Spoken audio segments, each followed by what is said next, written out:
Welcome to Amy's Bookshelf Reviews podcast. Sit back and listen to interviews, discussion about books, and anything else literary. There's always something or someone new on the show. Good evening, listeners. I'm Amy, and welcome to Amy's Bookshelf Reviews podcast.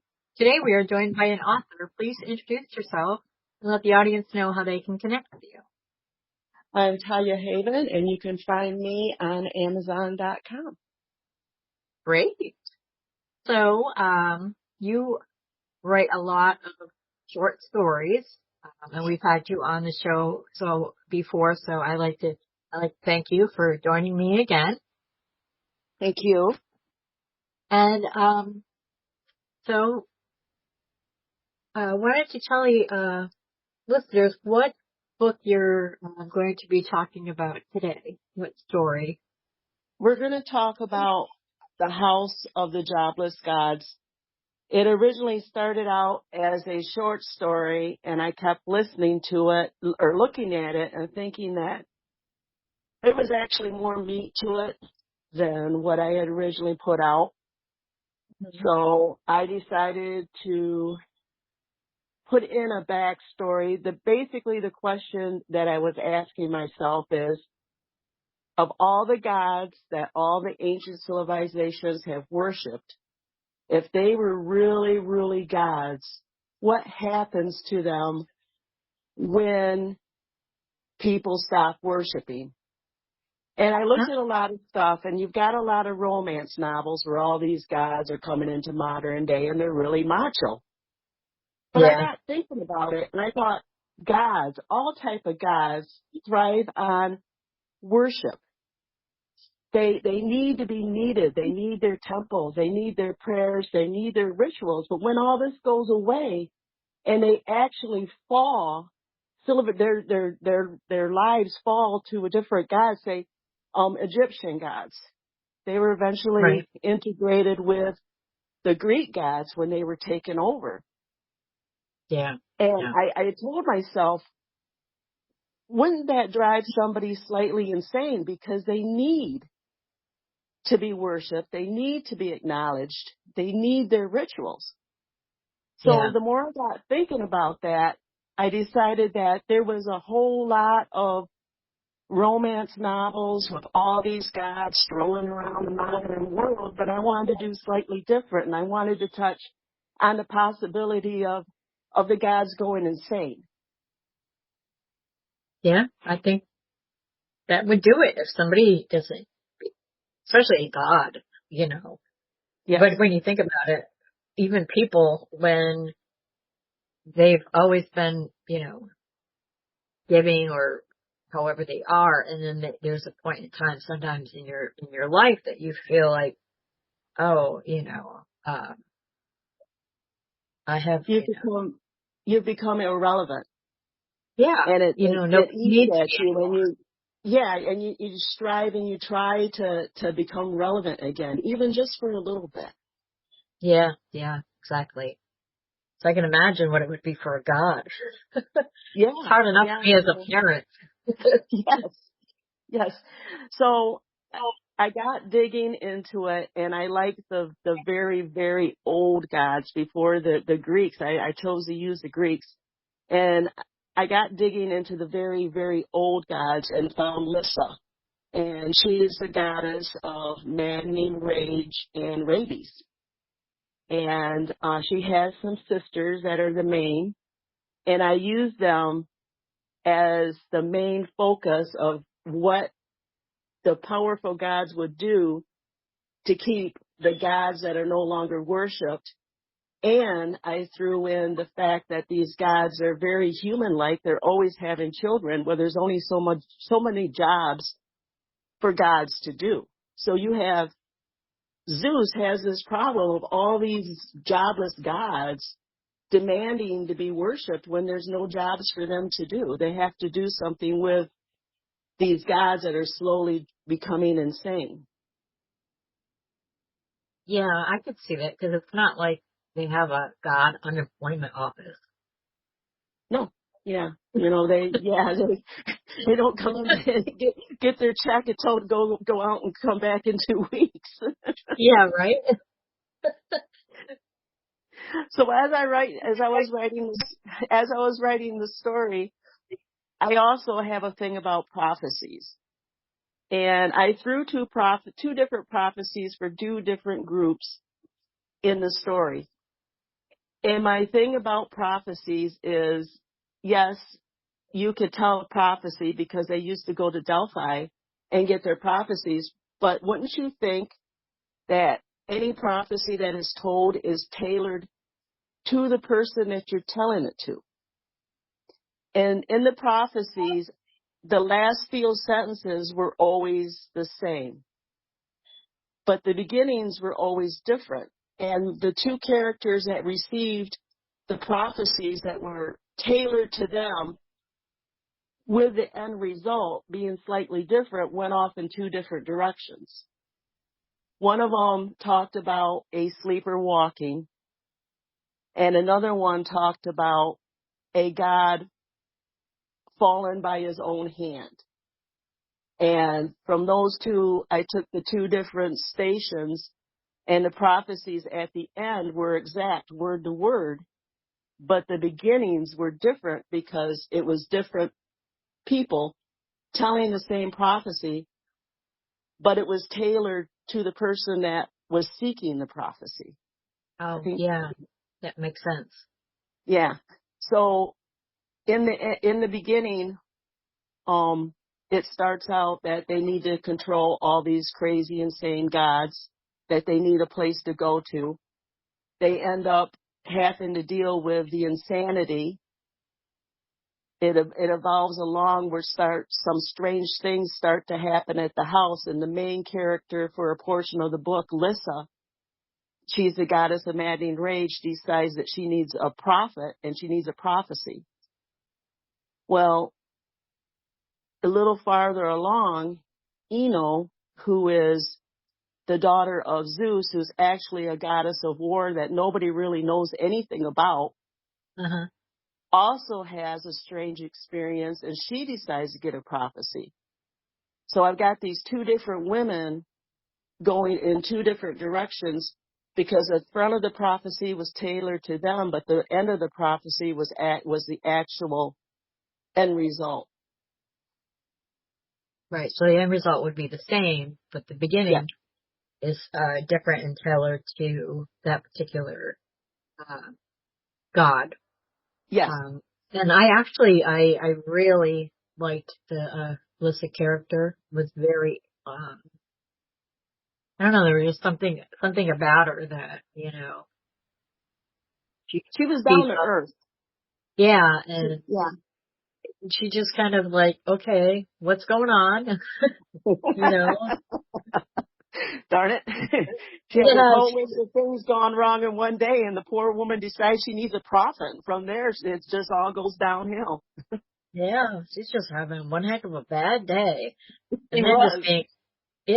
being nerve-wracking after having to deal with the almighty Zeus. So I Yes. think we would all be a little nervous if Zeus appeared in front of us. Yes. Yeah, her meeting in the beginning when they decide to do this is got her a little bit thrown off a little bit because she's not used to being called to his side. You know, she's at least a couple million years older than him and Hera, and she really doesn't have too much to do with him. Yeah, and then all of a sudden, she's hoping it's not another one of his conquests. Yes. Like, I don't want to deal with Hera, no. I do not want to warm your couch seats. I am sorry. Definitely not. Keep your lightning bolts to yourself. That's right. Oh. But also with this book, it's it's a novel more than a short story. So that was, I know when you were working on it, creating cause you always write short stories, and then, you decided to try a longer book. How different was that for you? Um, in all honesty, I sat there and I had like 10,000 words and I had everything in it. And then I realized that I'm like 70,000 words short. Do I like writing a novel? Not particularly. Um, it was a challenge. And am I going to write another one? Yeah, I've already started on it. Nice. I guess I like punishment. I don't know, but it was hard. I didn't like the whole process. I didn't like doing it. It was very, very hard to try to find and create characters when I have a short story in front of me that's perfectly great from beginning to end. And for some reason, I decided I wanted to put it into a novel. And I cursed myself several times. I cried in my keyboard. Coming up with 70,000 words is not Yeah. easy. Then, no, it's not. And And I'm like, yeah, I got done with the House of Jobless Gods, and I happily went to my next short story. I mean, and now I'm back into trying to do another novel again because it's challenging, and everybody needs to challenge themselves. that's true. Novels, Especially yeah, writers. novels is not my cup of tea, but you just gotta, if you're gonna learn something new about the process, you just gotta do it. And Yeah. yeah, And that, that's kind of why I do different challenges on, my website, Amy's Bookshop Reviews, just so authors can, realize they don't have to be, and it could be just, they're different genres, but they're always short stories, or they're always novels, and they're the same genre, or whatever. Taking that step out when you haven't done it before is kind of tricky. I yes, wrote a nonfiction historical book, uh, in 2023. I did all my research and then I was able to publish it, in 2024.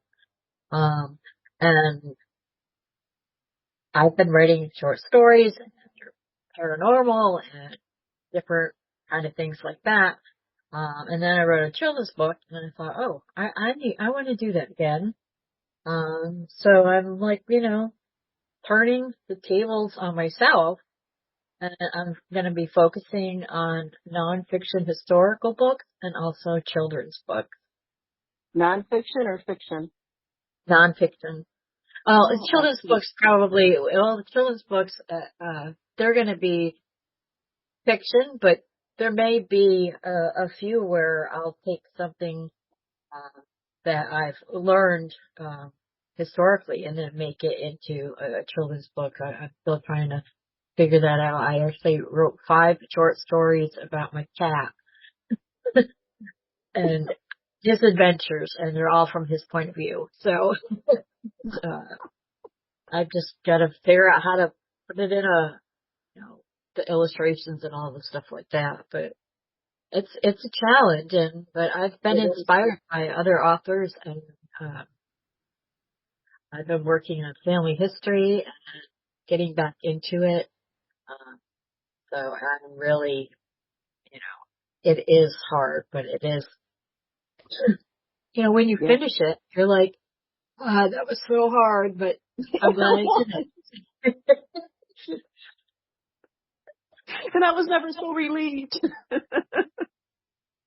Yeah, And exactly. I have to tell you congratulations because breaking into the picture book genre is very hard to do. So congratulations for putting that together because it is hard to do from what I Yeah. understand. I didn't know. I'm like, I can draw, somewhat, um, but, uh, I'm more abstract, but unless somebody wants, you know, I did some paintings and then I did some sketches, and I sent my books to relatives who I know have either grandchildren or young children to see Mhm. what they thought of it. And my aunt's grandchild, I think he's about 6 or 7 years old now, and his favorite part were the sketches that I did of the long-eared cat. So that made me feel really good, because I used sketches, I did some graphic art, and then I did the cover is a painting I did. But it's all about that stuff is just I'm learning, and Oh yeah. I can see that how as we as writers, we challenge ourselves and we bring in a lot of different things um, to our story, and then getting people to read it is another task. But Yeah. yeah, and even if they read it, you're like, oh, when you write a review, and you're like, I don't know how. Yeah. Yeah. Getting reviews is hard.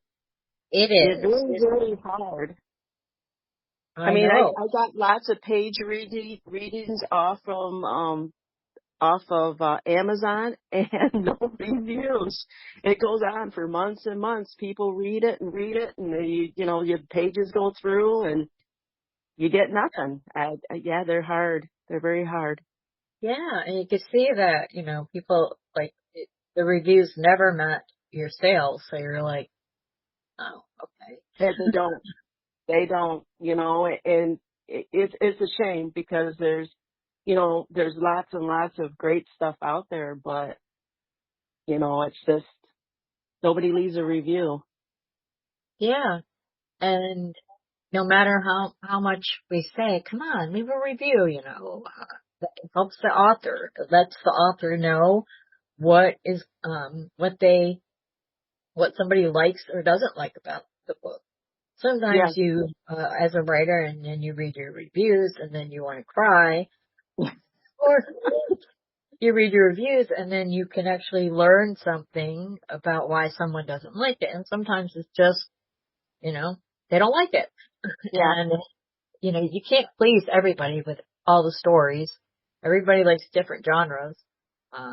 But yeah, and listeners out there, if you read a book, write a review. It's the same thing as if you're writing a review for a product. You know how many products I've seen on Amazon? And I'm talking about like clothes or, whatever type of product. And I see that those products have more reviews than a lot of books that I've seen out there. Yeah. And when I search for a product that I haven't used before, and that's one thing I go to. I go to the reviews, or Amazon will put a little note whether it's a high return product. So that way you can say, oh, I don't want to buy that. But Right. also looking at the reviews and things that other people write, people love to write negative stuff, but, Yeah, they do. I always I- prefer to see the reviews between 3 and 5 because I feel that anybody is going in and looking at it and is thinking about it. If I've got reviews of between 3 and 5, then that tells them that it's not just family that is dumping the reviews. You know what I mean? That there's actually yeah, people out there that won't be hiding in the corner when I found out they give me a 3. You know what I mean? That is yeah, actual people so getting threes through 5s have never bothered me. I've gotten ones before where they just totally didn't get it off of a short story, and yeah. that's okay too because not everybody's into short stories. So Yeah, and then there are also those people that they don't read the book, but they judge it because of content or the genre. And that's like, really? You didn't even read it? You're putting it down? I'm not going to read this book, blah, blah, blah. I try not to look at my reviews, but sometimes you just kind of even look over the other ones. when I review for an author, I don't read the reviews until after I've posted mine, and then I like to see, you know, what other people think about it. And I think that's totally fair. Yeah. You know, because you're not basing your opinion on what somebody else has thought. Exactly. I mean, that's what I try to, I keep an open mind. I've had books I didn't like, and if I don't like the book but they're written well, then that's what I will focus on. And sometimes, the book's just not for me, but, I read hundreds of books all the time, so I take notes and, get that. But I wish more people would understand the benefits of reviews. I mean, everybody talks about, Amazon's algorithms. If you hit 20 or 25, and then you hit 50, and then so on and so forth, your book is more likely to get, more exposure. But I see them too as that, they're a way to tell other readers what people think of it. And, it's something unique. That's what I love, the unique stories where you kind of find your own little niche. And I've seen that you have yours, with your, various mythological characters. And I think, that's not something that, I see a lot of. So, you have that market. My daughter has told me, my youngest, that she would love to see me write a smutty romance. And I told her that if I ever wrote a smutty romance, I'm going to write it under a different pen name, because the girl does not want to know what's going on in my head for something like that. We're just going to keep that. I probably will never do it. I don't know. She'd like to see me I do it. used She says, what? I used to do it. I had a different pen name, and I wrote like 9 various books, and Sex and Steamy, they do Yep, sell. But they do then I was, sell. okay, I'm done. I wanted to see if I could do it. I did it, and I'm like, yeah, Yeah. move on. Yeah, I don't know if I'm going to do it, because I kind of take a little bit of pride in there's a little light touches, but I'd like for parents to be able to say, okay, this is not full of stuff that I don't want my kid to read, Yeah, even as a young adult. I kind of like to keep it clean, and I lightly yeah. touch on maybe a couple little things, but it doesn't go any farther than that, Oh, yeah. and yeah, she thinks it's a good idea, and I think no, so we'll see. Yeah, I mean, you could do one for yourself and then be like, it's, there's so many different kinds of, you mix genres and all those things. And, some things just aren't for you. I wanted to see if I've tried writing like a different book, and I'm like, I just couldn't get into it, and Yeah. I was trying to do it like a superhero book, because I like superheroes, but I just couldn't do it. But when I did my last, when I had that, oh my goodness, the short story contest, this past summer, um, I did it myself too. I did the challenge because I've never written sci-fi before. So obviously I'm not going to win any prizes, but, I did write it myself, try to see if I could challenge myself as well. That's always something great. Um, if you can do that, and you've done it and you're continuing to do that, you're not just like, okay, that novel is one and done. You are working on something that is a big, job to tackle. So, Yes. congratulations for, just being motivated enough to challenge yourself. No, thank you. And I really want to thank you for being on the show again. I really enjoy talking with you. Oh, thanks. I enjoy being on your show. Thank you. And I'm sure we'll have future episodes when you'll be on it. So I'm just going to close out now. If you wish for you or your book to be on the show, go to amysbookshelfreviews.com/podcast. Thank you for listening. Be safe, be well, and always be kind. Tune in here again next week for another tantalizing discussion. Thank you for listening to Amy's Bookshelf Reviews podcast.